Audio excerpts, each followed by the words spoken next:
Our soul mandate at Christian Nuggets is to help you build your life in Christ, to help you grow in intimate relationship with Christ so that you can build upon this foundation because we believe that you are created to fellowship with God. You are created to be a workmanship that is used by God in order to achieve that and in order to achieve a life that is fulfilled. You need to focus on your relationship with Christ. You need to prioritize it and you need to build it such that it will be easier to build all your systems upon this foundation. So to accomplish that, we daily give you concepts, precepts, the word that will help you shape your life, shape your beliefs, and remove limiting beliefs so that you are all that Christ created you to be. To accomplish that today, we want to speak about the word of the Lord. So, what is the word of the Lord? The word of the Lord is gotten from our Bible. The word of the Lord is the voice of God. The word of the Lord says in John chapter 1, verse 1. In the beginning was the Word, and the Word was with God, and the Word was God.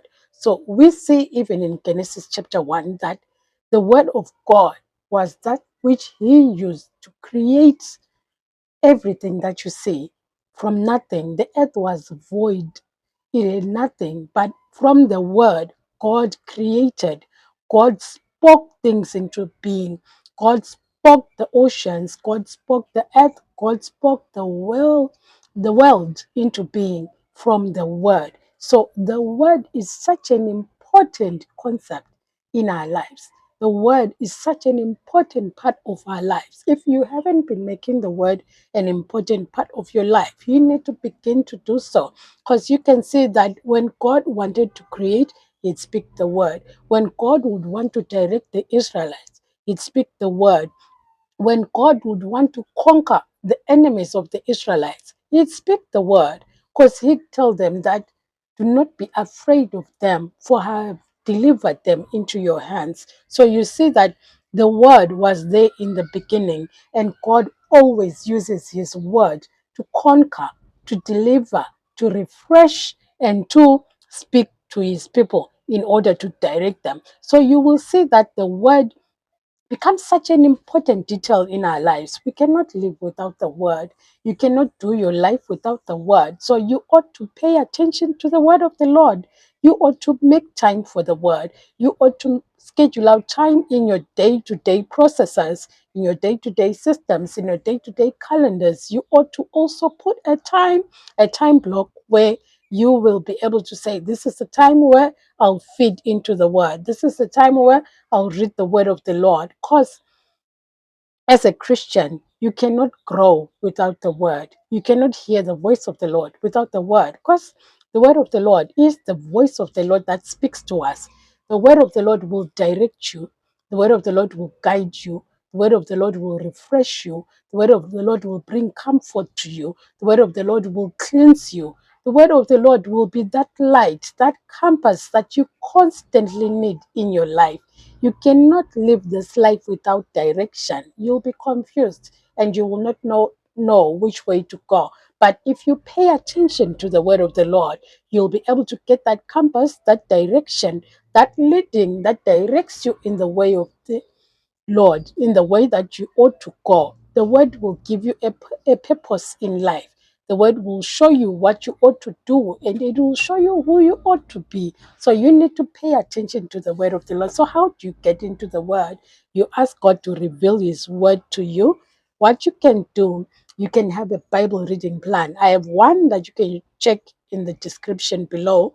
You can have a Bible reading plan. Your Bible reading plan can include one or two chapters in the Old Testament and at least one or two Psalms and one proverb for the day. Proverbs will make you wise. Proverbs will give you direction, whether it's concerning your finances, your relationship, your business, whatever sphere or sector in your life. Proverbs will give you direction concerning that sphere. Psalms will teach you how to praise the Lord. It will teach you how to worship the Lord. It will teach you how to come into the presence of the Lord. It will teach you how to reverence the Lord. So you ought to read the Psalms as well. It will teach you how to give thanksgiving to the Lord. So you ought to get into a psalm or two per day.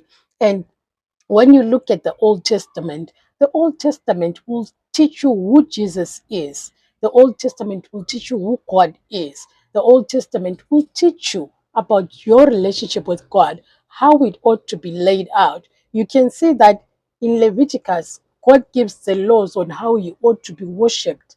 You can see that in Genesis, God reveals Jesus Christ as the creator. Everything was created. The whole world was created in Genesis. And people were created in Genesis. The Israelites were conceived in Genesis. So you find out that the word of the Lord in Genesis is all about creation. So when you get into the word of the Lord, you will see that in Genesis it's all about creation. And then you will see, how did creation come about? God spoke things into being. When you look at the word of the Lord in Exodus, you will see that Christ is our deliverer. He delivers us from the world, because the Israelites were delivered from Egypt in Exodus.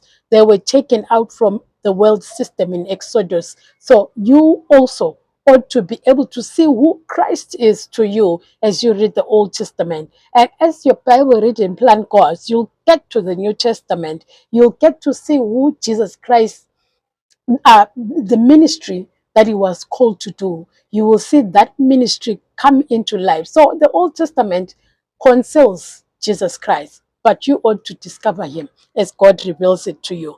Then the New Testament reveals Jesus Christ. It reveals his ministry. It reveals how he walked on this earth, which you also ought to follow, because we were given a mandate to also win souls. So you will see his ministry, his healing ministry.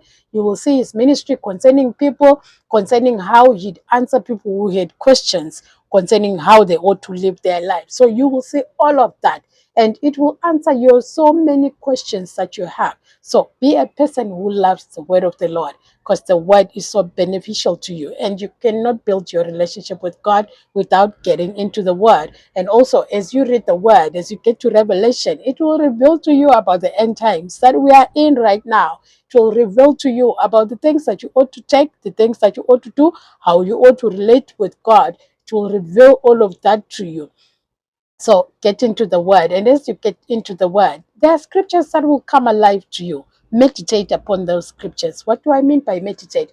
Think upon them throughout your day. Be thinking about those scriptures and ask God, what am I supposed to get from these scriptures? Be thinking about them, research about them, and also find out how you can apply those scriptures. Look at the scriptures and see how they fit into your current life. Find a way of saying, this scripture has to apply in such and such a way in my life. If it's maybe a giving scripture, you now know you ought to give. If it's a healing scripture, you know that Christ heals you. So find out how the scripture applies in your life and live exactly that. The New Testament will give you the fruit of the Spirit, the 9 fruits that you ought to have in your life, so that your life becomes easier, your relationships become easier, your business become easier, your whole sphere becomes easier. You know what? You face persecutions, trials, but God gives you a leeway on how you ought to handle them. So get into the word. The word is the voice of God. Many of you are crying to hear the voice of the Lord. Get into the word of the Lord. It will show you the voice of the Lord. You will see how God is speaking to you as you read the word. May the Lord give you a hunger for the word. May the Lord help you be intimate with them through the word. May the Lord help you not sleep without reading the word. May the Lord help you have the word revealed to you. The Rhema word, it comes even through reading the word. That's a word that God will give to you. Get that word, get that Logos word, get the word of the Lord come to you. Let it come alive to you. And may you know how you ought to apply it in your life. And may you obey the word of the Lord. You know what? You can't get into the word and keep reading it, but not obeying what it's saying in your life. Obey it, and you'll produce fruit, and you'll be fruitful. So let's get into a habit of reading daily the word of the Lord, because we will grow thereby.